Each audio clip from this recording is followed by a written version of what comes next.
Այսօր քննարկվող թեման դատավարական հարկադրանքի միջոցները Հայաստանի Հանրապետության քրեական դատավարությունում ինքնին գտնվում է իրավունքի այն նուրբ եւ պատասխանատու հատվածում, որտեղ հատվում են պետական մարմինների եւ պաշտոնատար անձանց իշխանական լիազորությունները եւ մարդու հիմնարար իրավունքներն ու ազատությունները։ Հետևաբար այստեղ յուրաքանչյուր գիտական միտք, յուրաքանչյուր նոր առաջարկ ունի ոչ միայն տեսական, այլ խորապես գործնական նշանակություն։ Այս համատեքստում գիտնականի եւ նման գիտաժողովների առաքելությունը թերևս կայանում է ոչ թե առկա մոտեցումների վերարտադրության, այլև որոշակի համարձակության դրսևորման մեջ։ Խոսքը վերաբերվում է նոր, երբեմն նաեւ համարձակ գաղափարների առաջ քաշմանը։ Բնականաբար միշտ չէ, որ ամեն առաջ քաշված նոր գաղափար կամ քայլ հանգեցնում է կատարյալ արդյունքի։ Հաճախ մենք ականատես ենք լինում մի իրավիճակի, երբ առաջ քաշված գիտական նորույթը վերջնարդյունքում ամբողջությամբ չէ, որ հաստատում է ստանում, սակայն հենց այստեղ է թաքնված զարգացման գաղտնիք։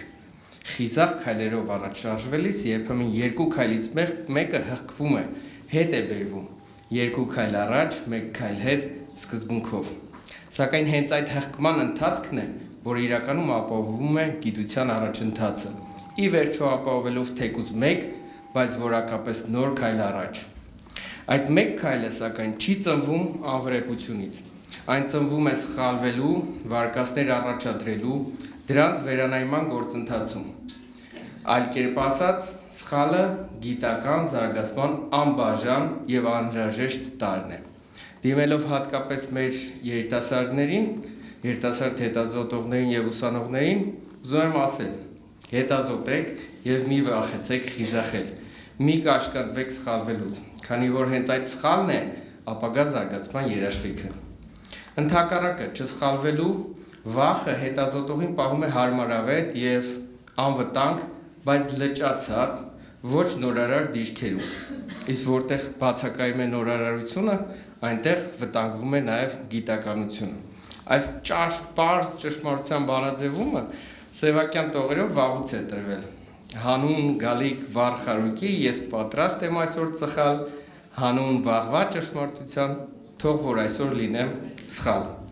Այս ճշմարտության վերաձևակերպումները արդեն մեր օրերում իրենց արտացոլումն են ստացել նաև Հայաստանի Հանրապետության Սահմանադրական դատարանի որոշումներում, մասնավորապես գիտական եւ ակադեմիական ազատության հարցերին նվիրված անկյունակարային ՍԴՕ 1608 որոշմամբ բարձր դատարանը արձանագրել է, որ ճշմարիտ գիտելիքին հասնելու համար անհրաժեշտ է ձևավորել հանդուրժողական, իսկ որոշ դեպքերում դրական վերաբերմունք սխալվելու հանդեպ։ Դատարանը շեշտել է, որ հենց սխալի բացահայտումն է թույլ տալիս կատարելագործել վարկածները, մոտեցնելով դրանք ճշմարտությանը, ինչը գրեթե բացառում է անքննելի կամ քաղաքականացված գաղափարախոսությունների դեպքում։ Հետևաբար համոզված եմ, որ այսօրվա մեր քննարկումներում տեղ են գտնելու այնպիսի համարձակ մտքեր եւ գիտական զարգացման համար անհրաժեշտ այն սխալները, որոնք վաղը դառնալու են մեր քրեադատավորական համակարգի զարգացման հենասյուները։ Մաղթում եմ բոլորից բաց, անկաշկանդ եւ բովանդակալից գիտական քննարկում։ Շնորհակալություն։